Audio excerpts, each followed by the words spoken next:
जय हिंद भाई, स्वागत है आपका अपना चैनल मैथ्स बाय मनीष राज पर। तो आज हम जिक्र करेंगे 12th एग्जाम जो हम लोगों को 1 फरवरी से पढ़ने वाला है। उस एग्जाम का हम लोग जिक्र करेंगे कि कैसे तैयारी एक स्टूडेंट अच्छा किया करे, जिसकी वजह से उसका रिजल्ट एक बहुत बढ़िया रिजल्ट दे सके। उसकी हर एक बातों को हम आपके सामने करेंगे। अगर मेरी बातों को आप मानते हैं और दिल से लगा के उस प्रकार से तैयारी करते हैं तो वादा नहीं, पूरा वादा के विश्वास के साथ हम कहते हैं कि आपकी रिजल्ट आपके सभी दोस्तों से सबसे बेटर होगा। इस बात को ध्यान में रखिएगा, आप गांठ बांध लीजिए इस बात को। जो आज बात बोलेंगे इस बात को अगर आप मान के अगर तैयारी करते हैं तो बेहद अच्छा रिजल्ट के आप करीब रहेंगे। जैसे कि जैसे जैसे आपका दिन बीतता जा रहा है, जैसे कि हम लोगों को पता है कि हम लोगों का एग्जाम, आपका एग्जाम का अनाउंसमेंट 1 फरवरी से है, जो कि आपको पता होगा। अब हम लोग का जैसे जैसे एग्जाम के तरफ हम लोग बढ़ रहे हैं, जैसे जैसे हम लोग एग्जाम के तरफ बढ़ रहे हैं, आपकी टेंशन बढ़ रही होगी। टेंशन आपकी बढ़ रही होगी, लग रहा होगा कि कैसे पढ़ें, क्या पढ़ें, क्या ऐसा कर दें जो कि रिजल्ट मेरा एक बेहतर रिजल्ट हो। क्या पढ़ें, टीचर्स पर तो एकदम बहुत ज्यादा भरोसा आप कर चुके होंगे कि कौन सा टीचर हमको कैसा नोट्स प्रोवाइड कर दें, कैसा गेस्ट पेपर दें, मार्केट में कैसा गेस्ट पेपर आया। आपका दिमाग एकदम चौन भौन एकदम पूरा अजीब जैसा हो रहा होगा। क्लास में पढ़ाई चल रहा है, थ्योरी चल रहा है, प्रैक्टिकल जो भी पढ़ा रहे हैं सर, उस बात को आप कम ध्यान में दे रहे होंगे और आपको लग रहा होगा सर के द्वारा क्या ऐसा नोट्स दे दिया जाए और उसी नोट्स को हम पढ़ लें और पढ़ के जाके एकदम रगड़ के चल आवे। देखो, इस बात को ध्यान में रखना, किसी भी टीचर का दिया हुआ नोट्स या गेस्ट पेपर वह संभावना व्यक्त करते हैं कि ऐसा आ सकता है, लेकिन यह नहीं है कि वो टीचर, अगर कोई भी टीचर हो, हम चाहे कोई और, कि वह दे दे तो वह कह दे कि 100% लड़ जाएगा। हो भी सकता है, नहीं भी हो सकता है, लेकिन हाँ, एक बात जो हम बोलने वाले हैं ये 100% हो सकता है। क्या बोलने वाले हैं?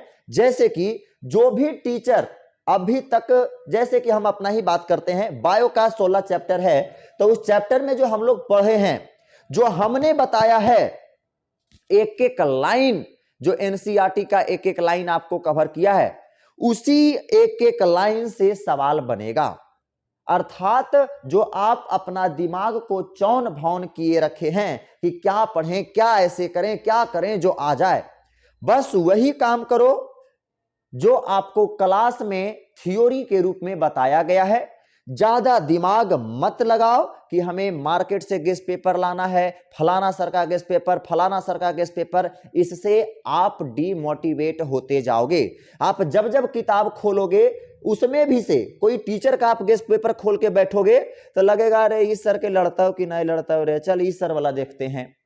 नहीं इस सर वाला पढ़ेगा, नहीं इस सर वाला पढ़ेगा, और जो मनीष सर वाला जो दिए हैं गेस्ट पे नोट्स दिए हैं, जो स्पेशल में थ्योरी चल रहा है, ओकरो नहीं देखेगा और अपने दिमाग से लगते रहेगा कि नहीं अरे ये पढ़ रही है, ये कि नहीं अतौ, नहीं नहीं नहीं नहीं पढ़बो, ये पढ़बो। इस प्रकार से आपका समय भी बर्बाद होते रहेगा और आप पढ़ भी नहीं पाइएगा। यह रियल बात आपके साथ हो रहा होगा अब। और जैसे जैसे आप 1 फरवरी की ओर बढ़ते जाइएगा आपकी टेंशन बढ़ती जाएगी। लेकिन हम जो बता रहे हैं उस बात को ध्यान में रखिएगा, किसी प्रकार से कोई टेंशन लेने की बात नहीं है। आपको जो क्लास में पढ़ाया गया है किसी भी टीचर के द्वारा, नोट्स गेस्ट पेपर किसी पर ध्यान में नहीं दें।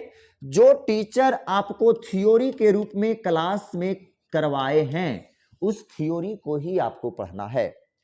इसी थ्योरी से आपका सब्जेक्टिव आएगा और इसी थ्योरी से आपका ऑब्जेक्टिव आएगा। लेकिन हाँ, जो टीचर आपको थ्योरी दिए हैं वह टीचर को एनसीईआरटी पूरा बढ़िया से अगर वह कवर किए होंगे तो 100% क्वेश्चन इस थ्योरी से रहेगा भाई साहब। आप दिमाग मत लगाओ, दुनिया देश दुनिया, वो फलना लड़का गेस्ट पेपर ले लिया, वो फलना ले लिया तो हम भी लेंगे। ओ भाई साहब, नहीं लेना है तुमको। जो बोल रहे हैं इस बात को ध्यान में रखना, दिमाग को शांति बनाए रखो। जितना हम पढ़ाए हैं, चाहे कोई और भी टीचर अगर कोई कहीं कहीं पढ़े होंगे, फिजिक्स भी केमिस्ट्री भी, तो जितना टीचर पढ़ाए हैं अगर वो एनसीईआरटी का कवर करके पढ़ाए होंगे आपको और थ्योरी दिए होंगे तो उससे एक सवाल हट के नहीं आएगा। और मानो कि फलाना सर का तुमने गेस्ट पेपर ले लिया, ठीक है, इस गेस्ट पेपर को ले लिए, संभावना सर व्यक्त किए कि इससे देखो बाबू एकरे से आईता, टीचर तो बोलिए देंगे ऐसा ऐसा बात कि मेरा गेस्ट पेपर भी के मेरा नाम हो, अरे एकरे से तो रे इन्होंने कुछ नहीं, एकरे से एकदम आईता। और तुमको तो भरोसा रहता है, तुमको तो जिस टाइम गरम गरम अभी पागल जैसा भी दिमाग रहता है, तो तुमको जो कोई बोलेगा तुम मान जाओगे, तुमको लगेगा ना इसको तो एकदम लेना चाहिए, ये वाला तो फीका पड़ गया, इसी को लेना चाहिए, इसी से 100% रिजल्ट होगा। आप फटाक से इसको ले लोगे। मानो कि यह जो आपको नोट्स दिया गया 200-300 क्वेश्चन का, इससे एक भी सवाल नहीं आया, और इसके वजह से आपने थ्योरी भी नहीं पढ़ा। बताओ तुम कहां फेंकाओगे? तुम खुद सोचो, तुम कहां फेंकाओगे? बहुत दूर फेंका जाओगे, इस बात को ध्यान में रखो। जो आपको दिया गया है थ्योरी के रूप में एनसीईआरटी को कवर अप करके, उसी से ऑब्जेक्टिव भी आएगी और उसी से सब्जेक्टिव भी आएगी।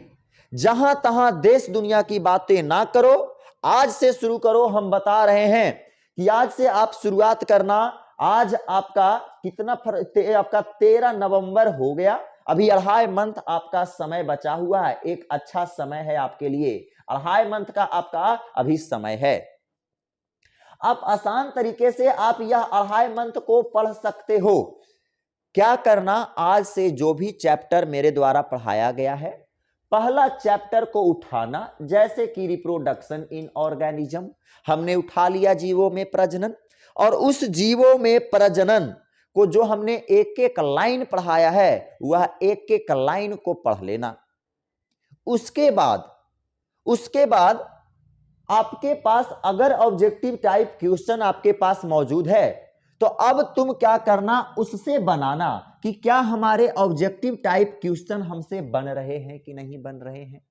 अगर बन रहे हैं तो अच्छी बात है, अगर नहीं है मेरे पास ऑब्जेक्टिव टाइप क्वेश्चन वाला बुक, तो आपके पास फोन होगा, फोन पर जिस चैप्टर का ऑब्जेक्टिव मंगाना हो उसका नाम लिखिएगा, और आप हिंदी वाला हैं तो हिंदी इन हिंदी कर दीजिएगा, अगर इंग्लिश वाले स्टूडेंट हैं तो इन इंग्लिश। जैसे कि reproduction in Hindi, objective question type in Hindi, ये वाला लिख दीजिएगा, आपका हिंदी का उस प्रकार के क्वेश्चन आ जाएगा। उसके बाद अब पढ़ के आप जो थ्योरी पढ़े, अब बना के देखिए कि कितना नंबर आपका आता है। अगर आपका नंबर अच्छा खासा आता है तो आपकी मनोबल बढ़ जाएगी। लेकिन अगर अभी तुम फलाना सर के ऑब्जेक्टिव सब्जेक्टिव देखेगा और मेन थ्योरी तुम नहीं पढ़ोगे, तो तुमसे एको नहीं बनेगा ना, तो तुम डीमोटिवेट होगे कि अरे हमरा से ना बन लो रे, अरे बनता काउची बनेगा, तू पढ़ा कहां थ्योरी, तुमसे कैसे बन जाएगा। तो इस बात को ध्यान में रखना कि जो भी हम बोल रहे हैं, आप थ्योरी पढ़िए, उसके बाद ऑब्जेक्टिव कीजिए, और किसी भी टीचर, कोई भी टीचर की बातों को झांसे में नहीं आए कि फलना चीज लड़ा देंगे, ये कर देंगे, वो कर देंगे। इससे आपकी मनोबल कम हो जाएगी, टीचर के प्रति मनोबल ज्यादा चल जाएगा, अपना पर भरोसा खत्म हो जाएगा। अरे तुम में है वो ताकत कि तुम कुछ कर सकते हो, लेकिन तुम किसी के बैठे हो इंतजार में कि फलाना सर क्या बोलेंगे तो अच्छा रहेगा, उन जो बोलते हैं एकदम हो जाता है, उनका बात ब्रह्मा के लकीर है। तो गलत बात, अगर तुम ये सब सोच रहे हो तो गलत सोच रहे हो। जो भी टीचर हैं थ्योरी दिए हैं, उस थ्योरी को पढ़ो और ऑब्जेक्टिव क्वेश्चन बनाओ, और आज से शुरू कर दो, ज्यादा इधर उधर नहीं कूदना है। हमने आज प्रण ठान लिया कि पहला चैप्टर को हमको देखना है, तो सिर्फ पहला चैप्टर ही देखेंगे। पहला चैप्टर को एक दिन में पढ़ के खत्म कर लीजिए, पढ़ल तो है ये है। उसके बाद ऑब्जेक्टिव क्वेश्चन लगाइए, आपसे सारा क्वेश्चन बनेगा, और जब बनेगा ना, तब भाई साहब जो एनर्जी आप में आएगी वह काफी हैरत अंगेज एनर्जी होगी। फिर कल दूसरा फिजिक्स पढ़ लिए, फिर तीसरा दिन फिर दूसरा चैप्टर बायो का उठाएं, फिर दूसरा चैप्टर बढ़िया से पढ़ लिए थ्योरी, उसके बाद ऑब्जेक्टिव बनाइए, टोटल ऑब्जेक्टिव बनेगा। और जो सर बोल रहे हैं ना कि 100% लड़ाएंगे, उनका बनाइएगा, सारा क्वेश्चन में बनल चल जाएगा। समझे बातों को? कभी नहीं किसी टीचर के बलबूते इंतजार कीजिएगा कि फलना सर का नोट्स लेके मेरा बेड़ा पार हो जाएगा, वरना आपका बेड़ा ही नहीं पूरे बेड़ा पार हो जाएगा। समझे बातों को? जो बोल रहे हैं एकदम ध्यान से सुनिए, यह स्ट्रगल है, यह आपके जो 2.5 मंथ का समय बचा है, इसी से ही आपका पता चलेगा कि आपने 2 साल बिहार शरीफ में रहकर क्या किया। यही आपको गांव घर में इज्जत दिलाएगा, यही 12th का रिजल्ट गांव घर में इज्जत दिलाएगा, तो यही 12th का रिजल्ट गांव घर में आपको बेइज्जती भी करा देगा। समझ रहे हो बातों को? आप मन लगाकर इस बात को ध्यान में रखिए और मन लगाकर पढ़िए। आपके पास अभी 2.5 मंथ का समय है, 2.5 मंथ में आप बहुत कुछ कर सकते हैं। अरे रॉक हौसला वो मंजर भी आएगा, प्यासे के पास समंदर भी आएगा, यूं थाक कर ना बैठ ए मंजिले मुसाफिर, मंजिल भी मिलेगी और मिलने का मजा भी आएगा। तो आप थक कर नहीं बैठिए, ये 2.5 मंथ का समय को आप अपने आप को एकदम झोंक दीजिए और जो बात कह रहे हैं इसी गाइडलाइंस का पालन करके झोंकिए, ना किसी का ऑब्जेक्टिव और सब्जेक्टिव लेकर झोंकिए। अच्छा नंबर अगर आप चाहते हैं तब। लाइफ एक स्ट्रगल है, लाइफ एक स्ट्रगल है और इस स्ट्रगल से आप पीछा मत हटिए। इस पृथ्वी पर जो जन्म लिया है वह सभी स्ट्रगल कर रहे हैं, चाहे हम भी स्ट्रगल कर रहे हैं अपने लाइफ में। हमको लग रहा है कि स्ट्रगल करते करते थोड़ा सा कब और थोड़ा सा ऊंचा हो जाए और थोड़ा सा ऊंचा हो जाए। इस पृथ्वी पर जिसने जन्म लिया वह स्ट्रगल कर रहा है। Struggle is a part of life. Struggle, संघर्ष हमारे जीवन का एक भाग है और इससे आप पीछे मत हटो। यह 2.5 मंथ आपको इज्जत दे सकता है, नहीं तो यह 2.5 मंथ आपको बेइज्जत भी कर सकता है। तो इस 2.5 मंथ को आप अपने ध्यान पूर्वक मन को शांति बना के अच्छे वातावरण में पढ़ें। अब जो आप गलत सलत काम कर रहे होंगे, प्लीज कृपया 2.5 मंथ ना करें। आपने इतना दिन तो करबे किया, थोड़ा सा 2.5 मंथ भी अच्छा से मन से पढ़ लो, कैरियर बन जाएगी। यही आपकी 12th के रिजल्ट आगे के फॉर्म फिलअप करने को लिए भी देगा। अगर अच्छा परफॉर्मेंस रहा, अच्छा परसेंटेज रहा, तो अच्छे अच्छे एग्जामों में आपकी परसेंटेज पर एडमिशन होता है, परसेंटेज पे फॉर्म भी फिलअप होता है 12th के परसेंटेज पर। अगर परसेंटेज अगर 60 से प्लस रहा तो बेटर है, और नहीं तो बहुत से ऐसे आपके एग्जाम होंगे जिसमें कि आपको फॉर्म फिलअप करने के लिए भी अनुमति नहीं दी जाएगी।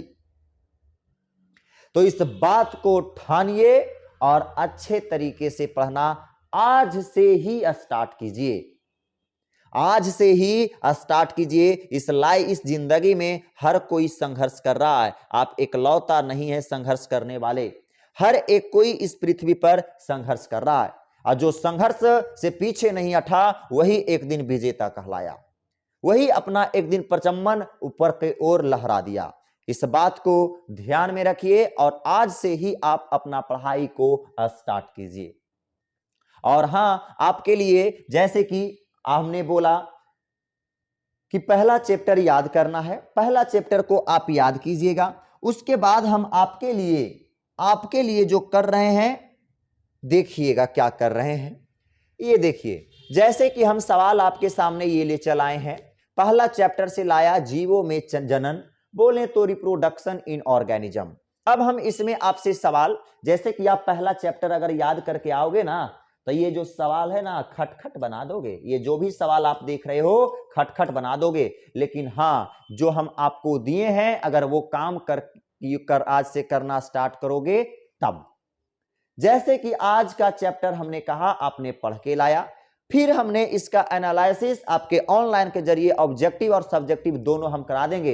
अरे जितना तुम नहीं सोचते हो अपने बारे में, उससे कई गुना सोचते हैं हम तुम्हारे बारे में। इस बात को ध्यान में रखो, जितना हम सोचते हैं, सोचो इतना रात को हम यहां आए हुए हैं। तुमको अगर इतना रात को कहेगा पढ़ने के लिए तो तू पढ़ेगा नहीं, लेकिन हम तुम्हारे लिए रात को कितना दूर से साइकिल चला के यहां हम आए हैं। समझ रहे हो? जितना हम तुमको सोचते हैं और जानते हैं उतना तुम अपने आप को भी नहीं जानते हो, क्योंकि जिस लाइन से तुम गुजर रहे हो उस लाइन से हम गुजर चुके हैं। तो जैसे जैसे गाइडलाइंस हम बताए हैं उस प्रकार से गाइडलाइंस पर चलें और अच्छा परफॉर्मेंस करें 12th के एग्जाम में, और माता पिता का और साथ साथ मेरा नाम रोशन करें। चलिए जैसे कि हम पहला आज आपको बताते हैं, जैसे कि किस प्रकार से हम बताएंगे। आप देखते हैं कि आप कितने सवालों का जवाब देते हैं। हम पूछते हैं और आप जवाब दीजिएगा कि किस प्रकार से आप जवाब देते हैं। अब जरा हमें थोड़ा सा इसे पीडीएफ से कभी हम पढ़ाए नहीं, अब थोड़ा सा हमको इसे समझने में समय लगेगा कि पीडीएफ पर कैसे पढ़ाया जाता है। चलो तो रिप्रोडक्शन इन ऑर्गेनिज्म, हाँ चलो बन गया। अब चलो जैसे कि चैप्टर है, ये देखो चैप्टर पहला नंबर का कुछ क्वेश्चन आपके सामने लाए हैं। कुछ क्वेश्चन लाएंगे, उसी क्वेश्चन से कराएंगे, वही सब्जेक्टिव याद करके आइएगा, थ्योरी करा देंगे, दावा के साथ है, इसके अलावा कुछ और नहीं आएगा। समझे बातों को? दावा के साथ कहते हैं जो पढ़ा देंगे उसके हट के कोई और नहीं आने वाला है, लेकिन थ्योरी पढ़ के आओगे और ऑब्जेक्टिव यहां पे करोगे तब, अन्यथा नहीं कुछ होगा। जो थ्योरी पढ़ा दिए हैं उस थ्योरी को पढ़ के आना है और इस ऑब्जेक्टिव को उधेड़ करके धर देना है और एग्जाम के पेपर को एकदम रद्द बद कर देना है। चलिए तो स्टार्ट करते हैं पहला क्वेश्चन से। देखिएगा, अलैंगिक जनन, यहां देखिएगा, अलैंगिक जनन में कितने भाग लेते हैं? कह रहा है असेक्सुअल रिप्रोडक्शन में, असेक्सुअल रिप्रोडक्शन में कितने जीव भाग लेते हैं, कितने ऑर्गेनिज्म भाग लेते हैं? भाई साहब असेक्सुअल, जिसमें किसी प्रकार का सेक्स वैक्स नहीं होता हो, जिसमें फर्टिलाइजेशन नहीं होता हो, जिसमें निषेचन नहीं होता हो, तो बताओ असेक्सुअल, असेक्सुअल में जब फर्टिलाइजेशन और निषेचन नहीं होता हो, अर्थात 2 गो के तो जरूरतें नहीं होगा, 3 गो से तो होबे नहीं करेगा, 3 गो कौन करता है रे, तो होगा कै गो से? 1 गो से। होगा कै गो से? 1 गो से। असेक्सुअल रिप्रोडक्शन एक जीव से संपन्न होता है। चलिए तो इसी प्रकार के आपका सवाल हम टोटल के टोटल आपको कल से या परसों से हम प्रोवाइड करने जा रहे हैं। लेकिन हाँ, जैसे जैसे बोले कि पहला चैप्टर याद, तो पहला चैप्टर याद करना है, कहेंगे दूसरा चैप्टर याद तो दूसरा चैप्टर याद करना है। इतना दिन तो हमरा बुढ़वा बनेवे किया, माए बाप के बनेवे किया, अब कम से कम नहीं बनाओ। बोल देंगे दूसरा चैप्टर याद करना है तो याद करके आना है और यहां पर आपको बनाना है जो हम ऑब्जेक्टिव देंगे, और इसका एनालिसिस ऑब्जेक्टिव का हम करेंगे। क्लियर? तो इसी बातों के साथ हम आज की क्लास को समाप्त करते हैं, और इस बात को ध्यान में रखना और बहुत ऊंचा मुकाम को हासिल करना। तो चलो आज के लिए इतना ही। जय हिंद।